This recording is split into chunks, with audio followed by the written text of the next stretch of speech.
In a world that frequently emphasizes kindness, sympathy, and understanding, the notion of not being gentle with everyone may seem counterintuitive. Nonetheless, Buddhism presents a profound perspective on this matter. Buddha, the enlightened sage who established Buddhism over 2 millennia ago, imparted invaluable wisdom that transcends mere politeness. His teachings delve deeply into the essence of human relationships, inner serenity, and spiritual growth. In this exploration, we will inspect the profound teachings of Buddha and comprehend why at times it is vital to go beyond gentleness and embrace a more nuanced approach to life. At the age of 29, Gautama embarked on a spiritual journey to seek answers to the fundamental questions of existence, why we suffer, and how we can attain lasting happiness and inner peace. After years of intensive meditation and self-inquiry, he achieved enlightenment under the Bodhi tree in Bodh Gaya, India. From that point on, he became the Buddha, the awakened one, and began sharing his insights with the world. Buddha's teachings revolve around the Four Noble Truths and the Eightfold Path. These fundamental principles form the foundation of Buddhism and offer profound guidance on how to navigate the complexities of human existence. The Four Noble Truths are the cornerstone of Buddhist philosophy. They provide a clear framework for comprehending the nature of suffering and the path to liberation. Let's explore these truths and their relevance to the idea of not being gentle with everyone. Number 1. The truth of suffering. Buddha's first noble truth acknowledges the existence of suffering in the world. He recognized that suffering is an inherent part of human life, encompassing physical pain, emotional turmoil, and the discontent that arises from constantly desiring more. While being gentle with everyone may temporarily alleviate some forms of suffering, it does not address the root causes of suffering. Gautama Buddha encourages us to confront suffering head and acknowledging its presence in our lives. By doing so, we gain clarity and insight into the nature of suffering, allowing us to find effective ways to transcend it. Number 2. The truth of the cause of suffering. The second noble truth identifies the cause of suffering as attachment and craving. It is human nature to seek pleasure and avoid pain, but our attachment to these desires leads to suffering. Being excessively gentle with everyone can be a manifestation of attachment and a desire for approval or validation. Buddha teaches us that letting go of attachment and craving is the path to liberation from suffering. This does not mean becoming emotionally detached, but rather developing a balanced and compassionate attitude towards others. Number 3. The truth of the cessation of suffering. The third noble truth offers hope by asserting that the cessation of suffering is attainable. It is possible to overcome suffering by eliminating its root causes, attachment and craving. When we cease clinging to external validation or the need to please everyone, we free ourselves from the cycle of suffering. Number 4. The truth of the path to the cessation of suffering. The fourth noble truth outlines the Eightfold Path, which is the path to liberation from suffering. This path encompasses ethical conduct, mental discipline, and wisdom. While being gentle with everyone might seem like a virtuous quality, the Eightfold Path encourages us to cultivate discernment and wisdom in our interactions. The Eightfold Path consists of 8 interconnected principles: right view and right intention, right speech, right action, right livelihood, right effort, right mindfulness, and right concentration. The middle way, often associated with Buddhism, is the principle of finding balance and avoiding extremes. In the context of not being gentle with everyone, the middle way encourages us to strike a balance between compassion and discernment. Buddha himself exemplified the middle way throughout his life. Before his enlightenment, he had lived an indulgent life as a prince, and then he experimented with extreme asceticism. Neither extreme brought him the answers he sought. It was only when he found the balance of the middle way that he attained enlightenment. In our interactions with others, the middle way suggests that we should neither be excessively gentle, enabling harmful behavior, nor excessively harsh, causing unnecessary suffering. Instead, we should approach each situation with discernment, understanding when to be compassionate and when to set boundaries. Compassion versus enabling is one of the key concerns when it comes to not being gentle with everyone. Buddhism teaches us that true compassion is not about enabling harmful behavior or sacrificing Our well-being for the sake of others. True compassion involves a deep understanding of the causes of suffering and a commitment to alleviating that suffering through skillful means. The parable of the raft beautifully illustrates the concept of not being gentle with everyone when appropriate. This parable highlights the temporary nature of Buddhist teachings and the importance of letting go when they have served their purpose. In the parable, a traveler crosses a vast river with a makeshift raft constructed to get to the other side. After reaching the other shore safely, the traveler leaves the raft behind, understanding that it served its purpose in helping him cross the river. The lesson of the parable of the raft teaches us that Buddhist teachings like the raft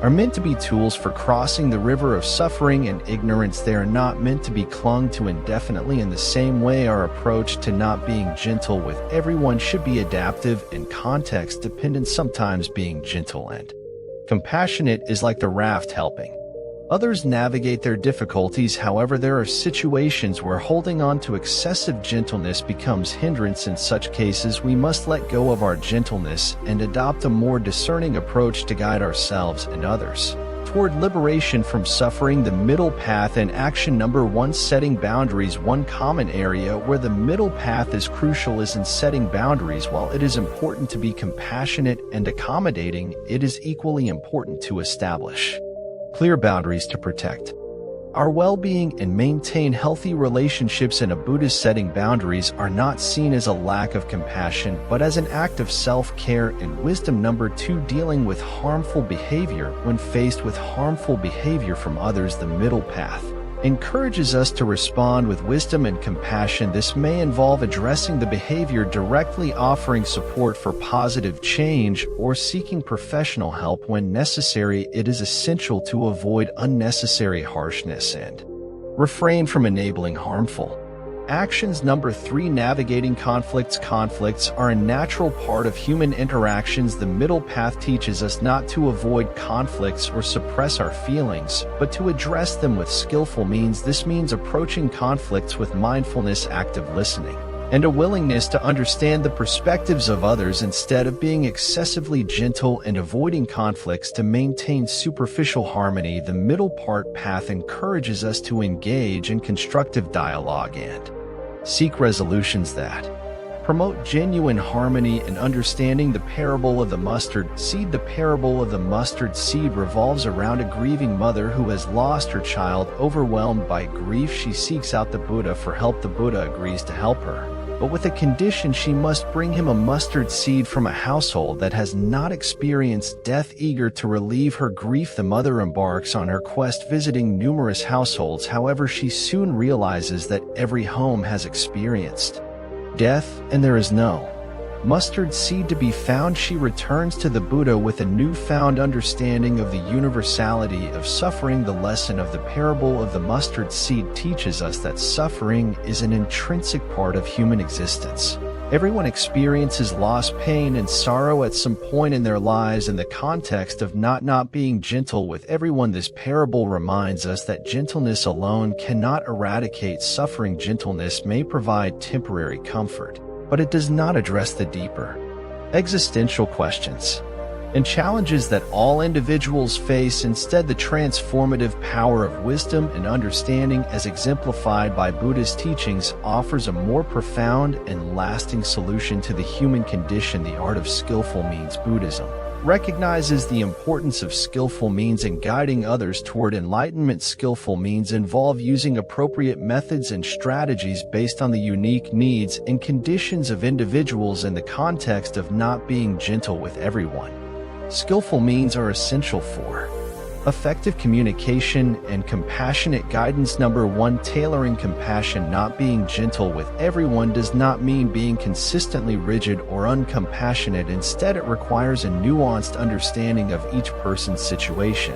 and needs. Skillful means enable us to tailor our approach to offer the right balance of support, guidance, and boundaries. Number 2. Recognizing individual differences. Each person is unique, and their paths to happiness and well-being differ. While some may benefit from a gentle and Compassionate approach others may require more direct and assertive guidance. Skillful means recognizing these individual differences and adapting our interactions accordingly. Number 3, empathy and active listening. Skillful means also involve active listening and empathy. By deeply understanding the experiences and emotions of others, we can respond with greater wisdom and compassion. This approach allows us to offer meaningful support and guidance without compromising our well-being. Embracing impermanence. Impermanence is one of the fundamental truths in Buddhism. It teaches us that all things, including our emotions and relationships, are subject to change and transience. Understanding impermanence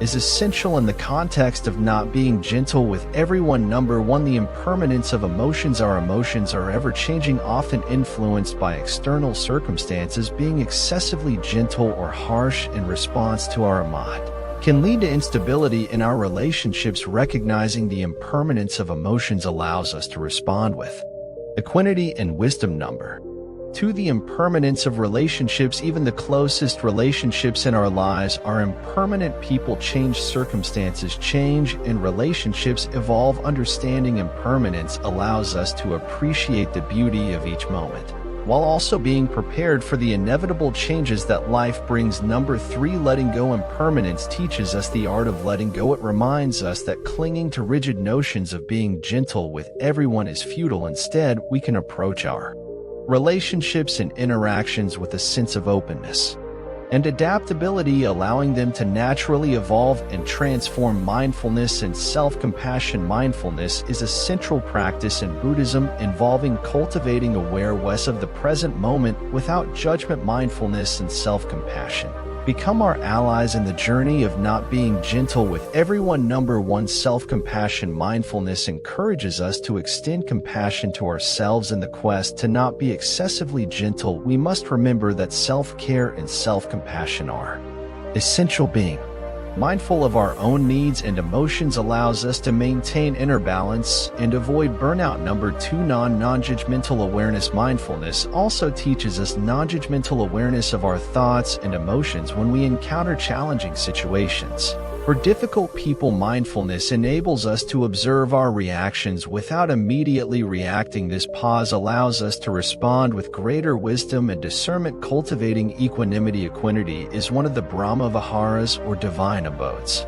In Buddhism, it involves maintaining mental and emotional balance in the face of life's ups and downs. Cultivating equanimity is especially valuable when striving to not be gentle with everyone, as it helps us remain composed and compassionate in all circumstances. Let us remember that not being gentle with everyone is not a call for harshness or indifference. It is an invitation to embody true compassion, a compassion rooted in wisdom, understanding, and a deep desire for the well-being and liberation of all beings. As we embrace the middle way, we honor the timeless wisdom of Gautama Buddha and strive to bring greater peace and harmony into our lives and the world. In the end, it is the balance of gentleness and discernment that leads us to the true heart of compassion, a compassion that transcends fleeting emotions and brings lasting peace to ourselves and those around us. May we all walk this path with open hearts and enlightened minds. As we come to the end of the Zen journey, I invite you to become an integral part of our Inspire Zen community. If you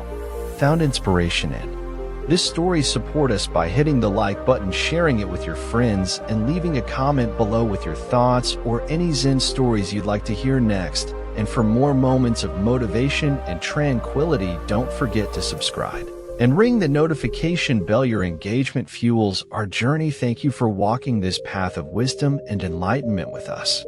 Please like, subscribe, and share with the people you care about or anyone who could use a positive boost in their day. Thank you for being a vital part of our community. Your support means the world to us, and together, we can make a difference. Stay tuned for more life-changing content, and let's continue this incredible journey together.